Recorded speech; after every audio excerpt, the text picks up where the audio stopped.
De la même façon que dans le monde, par exemple, on dit que la nature a horreur du vide. À chaque fois qu'un enfant de Dieu ne prie pas par rapport à une chose, c'est un peu comme une place que tu laisses à Satan, c'est un vide. Et ce vide-là ne reste pas comme ça. La plupart du temps, Satan, il vient, il occupe l'espace. Pendant que tu te tais, parfois, il y a des gens qui font des incantations sur tes enfants. Il y a des gens qui font des incantations sur tes affaires. Il y a des gens qui font des incantations sur ton mariage. Pendant que tu restes silencieux. Pourtant, la Bible nous dit que le pouvoir nous a été donné. Nous avons l'autorité de faire ces proclamations. Nous avons l'autorité d'appeler les choses à l'existence, à la manifestation. Nous avons la puissance par nos paroles de créer des choses.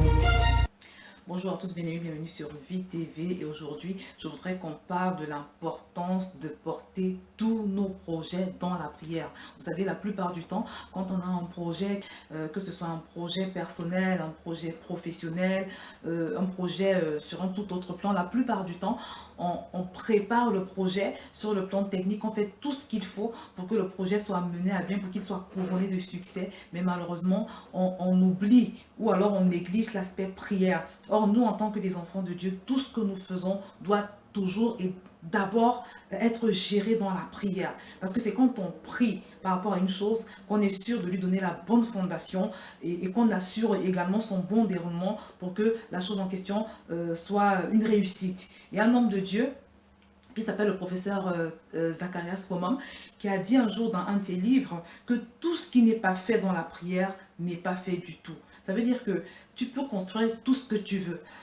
Quelle que soit la beauté de ce projet, quelle que soit l'intelligence ou l'art que tu mets dans cette chose que tu entreprends, si tu n'as pas pris le temps d'entourer ce projet de prière, c'est un peu comme si tu ne l'avais pas vraiment fait. Quand une jeune fille a un projet de mariage, quand elle prépare une cérémonie de mariage, la plupart du temps, on va la voir s'atteler à organiser le mariage dans les petits détails. Elle va tout faire en ce qui concerne le choix du service traiteur. Elle va même peut-être recruter des personnes qui vont l'aider à mieux organiser ce projet de mariage. Mais très souvent, elle oublie l'aspect prière.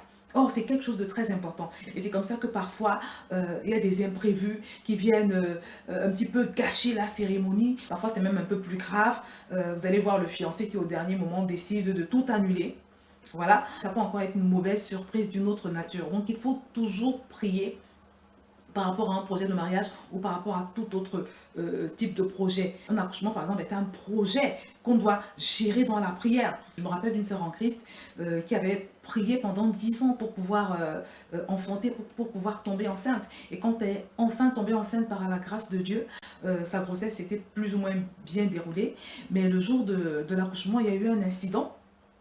Le médecin a eu un imprévu, il n'a pas pu être présent et après il y a eu des complications pendant l'accouchement. Le bébé a ingéré le liquide amniotique et il n'a pas pu survivre. Donc cette femme a perdu son bébé le jour de son accouchement. Un bébé qu'elle a mis des années à rechercher dans la prière, elle a perdu comme ça bêtement.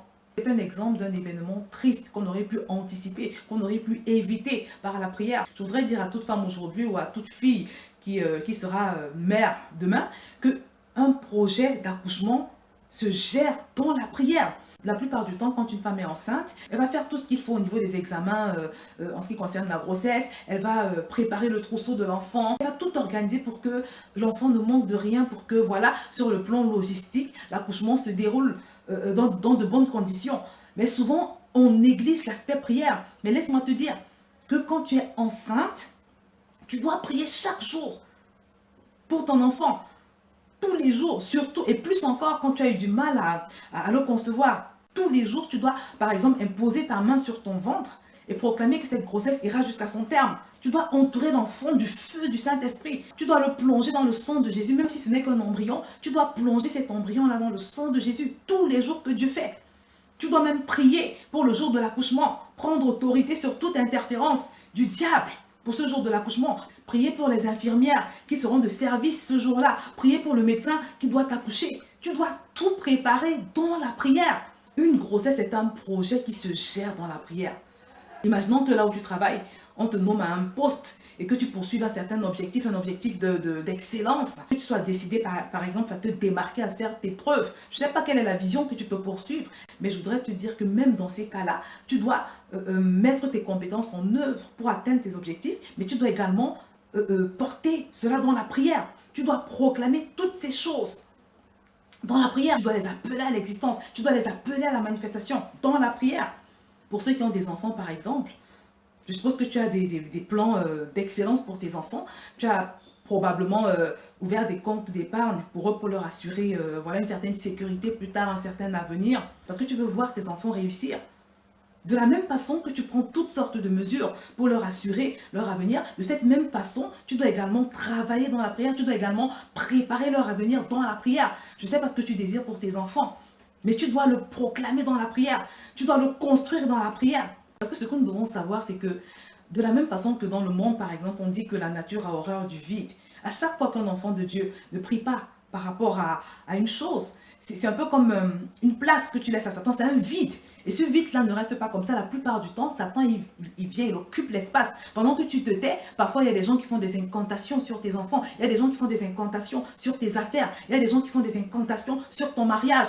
Pendant que tu restes silencieux. Pourtant, la Bible nous dit que le pouvoir nous a été donné. Nous avons l'autorité de faire ces proclamations. Nous avons l'autorité d'appeler les choses à l'existence, à la manifestation. Nous avons la puissance par nos paroles de créer des choses. La vie et la mort se trouvent au pouvoir de notre langue. N'oublions pas. Et nous devons nous servir de cette autorité que Dieu nous a donnée pour créer ce que nous voulons. Ce n'est pas à Dieu de le faire. Il nous a donné tout ce qu'il faut pour ça. Donc, mon frère, ma soeur, je voudrais sensibiliser quelqu'un aujourd'hui sur l'importance de gérer tous nos projets, aussi bien sur le plan technique que sur le plan de la prière. C'est très important. Beaucoup d'enfants de Dieu expérimentent des échecs inattendus, des choses vraiment qui ne devraient pas arriver aux enfants de Dieu parce que simplement, ils ne prient pas, ils ne bâtissent pas, ils ne prennent pas le temps de bâtir leurs projets, leurs ambitions, leur vision dans la prière. Pendant que tu prévois des plans d'excellence, de réussite pour tes enfants, il faut savoir par exemple que Satan prévoit des plans d'égarement, des plans de perdition, des plans de déviation. Alors quand tu te lèves le matin avant l'aurore pour la prière, proclame. C'est un projet sérieux. L'avenir d'un enfant, c'est un projet sérieux. Proclame. Dis par exemple, j'appelle la sagesse dans la vie de cet enfant, j'appelle l'esprit d'intelligence dans la vie de cet enfant. Déclare l'excellence dans leur vie. Déclare toutes ces choses que tu désires pour eux. J'ai échangé avec une sœur en Christ dernièrement qui m'expliquait sa déception et même presque son amertume. Elle m'expliquait qu'en fait, elle est déçue. Elle est déçue par tout le monde. Elle est déçue au niveau de la famille, elle est déçue au niveau de l'église, elle est déçue au niveau du travail, elle est déçue partout en fait. Elle a eu beaucoup de mauvais coups et désormais, elle ne fait plus confiance à personne. Et pendant que j'échangeais avec elle, le Saint-Esprit m'a conduit à lui expliquer l'importance de toujours justement tout mettre dans la prière, surtout les projets qu'on entreprend avec les personnes. Parce que les personnes avec qui tu travailles, tu ne connais pas leur état spirituel, même s'il s'agit de chrétiens. Parfois, c'est des chrétiens qui ne veillent pas, c'est des chrétiens qui ne prient pas. Et toute personne qui ne prie pas manque de discernement. Toute personne qui ne prie pas est facilement utilisable par le diable. Donc, quand tu travailles avec les gens, en fonction des objectifs que tu vas atteindre, c'est très important de prier, de proclamer. La prière te garantit d'atteindre ton objectif. Prends autorité, par exemple, sur toute interférence du diable au travers de ces personnes. En fait, ce n'est pas les personnes tes ennemis. Ils sont très souvent, malheureusement, utilisés par l'ennemi pour interférer ce que tu veux faire avec le Seigneur. Donc, fais tout ce que tu peux sur le plan technique pour la réussite de tes projets au travail. Fais la même chose. Travaille également sur le plan technique pour la réussite de tes projets à l'église, mais prie également.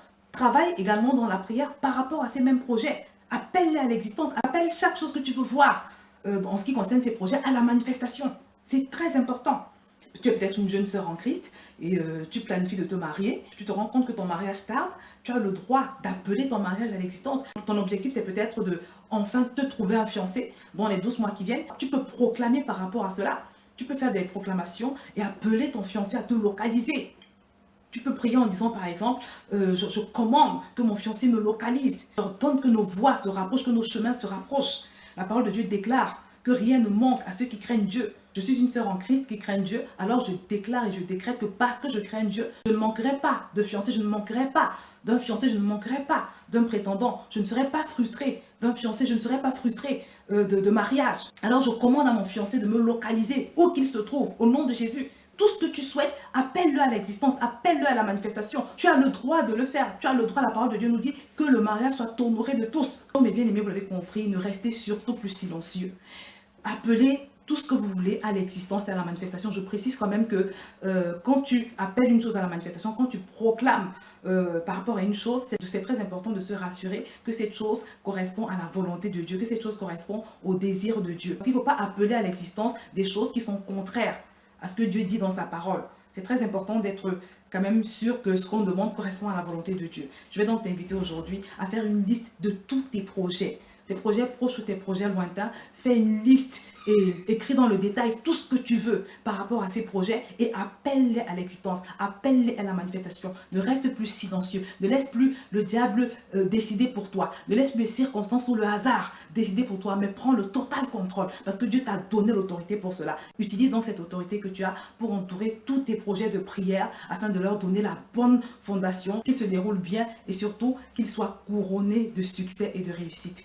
Je vais donc m'arrêter là pour aujourd'hui et je te dis à très bientôt sur VTV.